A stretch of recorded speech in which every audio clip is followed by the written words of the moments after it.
Hello friends, welcome to online study. तो friends, आप सभी का स्वागत है मेरे यूट्यूब चैनल पर। तो आप सभी के लिए मैं लेके आया हूँ रेलगाड़ी चैप्टर। तो आज हम रेलगाड़ी चैप्टर के बेसिक रूल पढ़ेंगे, क्योंकि बेसिक रूल पढ़ने के बाद ही हम चैप्टर के जो क्वेश्चन हैं वो कर पाएंगे। तो इसके बाद हम क्या करेंगे, ये बेसिक रूल पढ़ेंगे और बेसिक रूल पढ़ने के बाद ही हम क्वेश्चन सोल्व कर पाएंगे। तो चलिए दोस्तों, इसके कुछ बेसिक रूल हैं वो पढ़ लेते हैं क्या है। तो इसमें जो बेसिक रूल है सबसे पहले पढ़ते हैं हम। ये जो है 3 से 4 कॉन्सेप्ट है, इसके 3 से 4 कॉन्सेप्ट के ऊपर जो है ये पूरा चैप्टर है। तो सबसे पहले हम पहला कॉन्सेप्ट पढ़ते हैं। पहला कॉन्सेप्ट क्या है? तो पहला कॉन्सेप्ट है कि जब कोई ट्रेन किसी पेड़, किसी खंबे या किसी सिग्नल या किसी व्यक्ति को पार करती है तो हमेशा अपनी लंबाई के बराबर दूरी तय करती है। वो कैसे करती है वो देख लेते हैं। मान के चलो इधर कोई व्यक्ति खड़ा है और इधर से कोई ट्रेन आ रही है।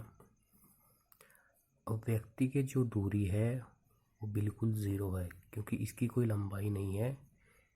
ये सिर्फ एक जगह पे खड़ा है, इसकी कोई लंबाई नहीं। इसलिए जो ट्रेन है वो जब इसे पार करेगी तो अपनी लंबाई के बराबर जो है दूरी तय करेगी। मान के चलो इसकी लंबाई 100 मीटर है, तो जो ट्रेन पार करेगी वो 100 मीटर ही पार करेगी, ना कि व्यक्ति की लंबाई को पार करेगी, क्योंकि व्यक्ति की कोई लंबाई नहीं है। उसकी जो है लंबाई है ज़ीरो है बिल्कुल। इसलिए हम कह सकते हैं पहले कॉन्सेप्ट में कि जब कोई ट्रेन किसी पेड़, किसी खंबे या किसी सिग्नल को पार करती है तो अपनी लंबाई के बराबर दूरी तय करती है। इसे हम ज़्यादा एक्सप्लेन करेंगे क्वेश्चनों में, जब हम क्वेश्चन करेंगे तो उसके बाद हम इसके रूल देखेंगे।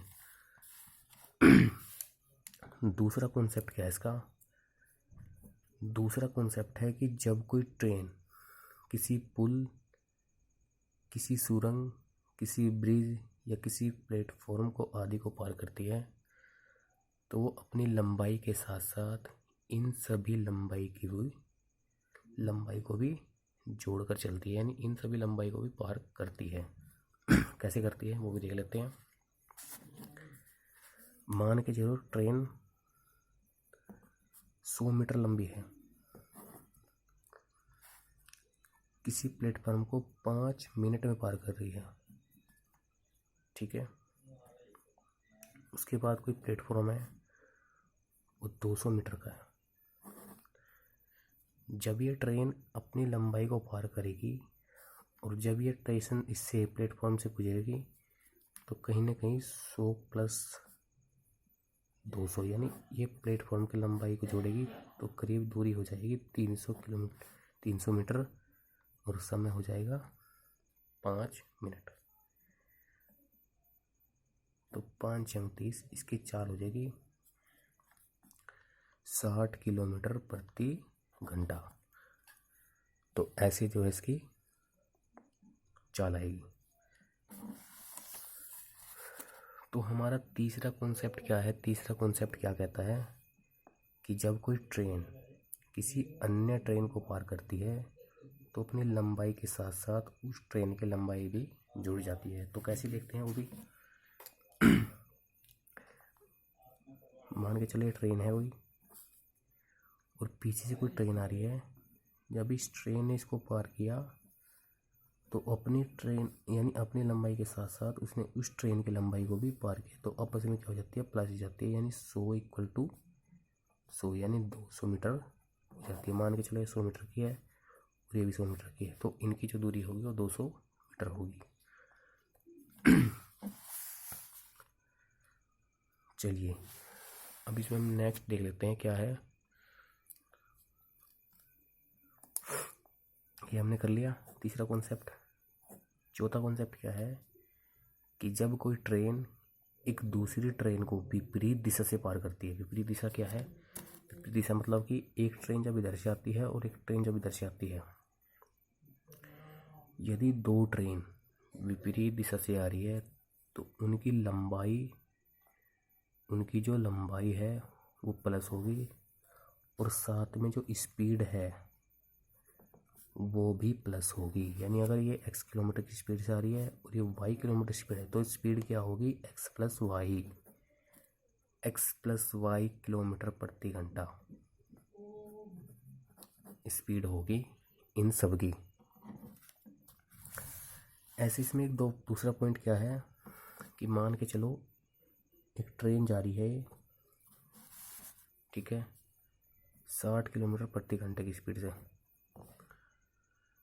और इसके पीछे से एक ट्रेन आ रही है 75 किलोमीटर प्रति घंटा।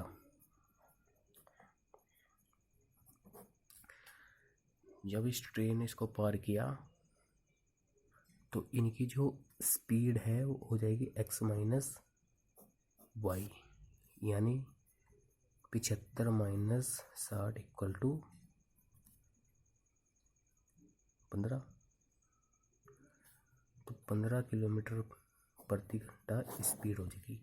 क्योंकि ये इसकी स्पीड ज़्यादा है इसलिए दूसरी ट्रेन को जो है पार कर पाएगी, तो इसकी जो चाल हो जाएगी वो 15 किलोमीटर प्रति घंटा हो जाएगी।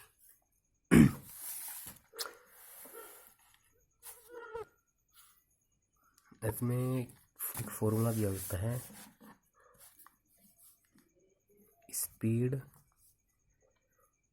Speed equal to distance upon time, यानी चाल बराबर दूरी बटे समय। अगर हमें चाल निकालनी होती है तो हमारे पास क्या क्या होना चाहिए? एक तो दूरी, एक समय। अगर हमारे पास ये दो चीज़ें हैं तो हम चाल निकाल सकते हैं। इसी से बाकी कुछ सूत्र बन सकते हैं। जैसे अगर हमें समय निकालना है तो समय बराबर क्या होता है? दूरी बटे चाल। ऐसे अगर हमें दूरी निकालनी है तो स्पीड इनटू टाइम, ये हमारी दूरी निकल के आ जाएगी।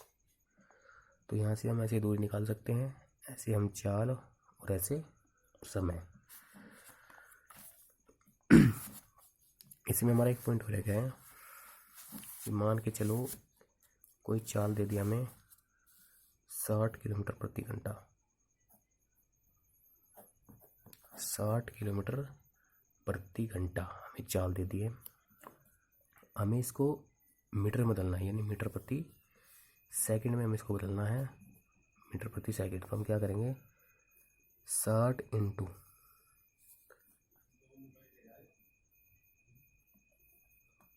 5/18, 6×5=30। तो हमारी चाल आ गई मीटर प्रति सेकंड में आ गई। ठीक है, हमारी चाल मीटर प्रति सेकंड में आ गई। अब हम जान लेते हैं कि 5/18 से क्यों गुणा करते हैं हम। देखो 1 किलोमीटर क्या होते हैं? 1 किलोमीटर में 1000 मीटर,